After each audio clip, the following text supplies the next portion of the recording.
কেমন আছেন বন্ধুরা? আশা করি সবাই ভালো আছেন। আজ আপনাদের আমি দেখাবো কিভাবে ওয়ালটন অরবিট 20 কিভাবে আপনার পাসওয়ার্ড বা পিন ভুলে গেলে সেটা রিসেট করবেন বা আনলক করবেন।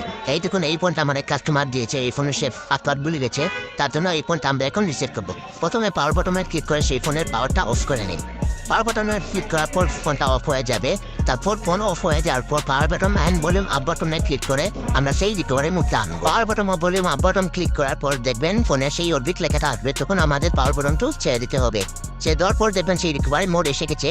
তারপর রিকভারি মোডের জন্য 2-3 সেকেন্ড অপেক্ষা করা লাগবে, কিন্তু ভলিউম আপ বাটন আপনাদের ক্লিক করে রাখতে হবে। পাওয়ার বাটনে সেই সময় ক্লিক ছেড়ে দিতে হবে। দেখুন কিভাবে সেইভাবে আমি করছি, আপনারাও করুন। এই দেখুন রিকভারি মোড চলে এসেছে। আমরা একবারে নিচের দিকে চলে যাব। নিচের দিকে চলে গিয়ে আমরা পাওয়ার বাটনে ক্লিক করে সেটা সিলেক্ট করব। আমি যেভাবে করছি বন্ধুরা, আপনারাও সেভাবে করুন। আর আমার ভিডিওটি যদি ভালো লাগে থাকে তাহলে লাইক কমেন্ট শেয়ার করতে ভুলবেন না। ভলিউম ডাউনে ক্লিক করে আমরা একবার নিচের দিকে গিয়ে পাওয়ার বাটনে ক্লিক করে আমরা ওকে দিয়ে দিলাম। এখন ফোনটা সেই অটোমেটিকভাবে ফরম্যাট হয়ে যাবে এবং ফোনটা সে চালু করে নেবে। তার জন্য আপনাদের আর নেক্সটটা কিছু করতে হবে না। এভাবে ফোনকে কিছুক্ষণ রেখে দিন, তারপর আপনাদের ফোন দেখবেন আপনারা ওকে হয়ে গেছে। আর আপনারা যারা নতুনভাবে আমার চ্যানেলে আছেন তারা সাবস্ক্রাইব করতে ভুলবেন না। যারা নতুনভাবে আনলক শিখতে চান আমার চ্যানেলকে নোটিফিকেশন অন করে রাখবেন। তাহলে ধন্যবাদ বন্ধুরা, ভালো থাকবেন, সুস্থ থাকবেন।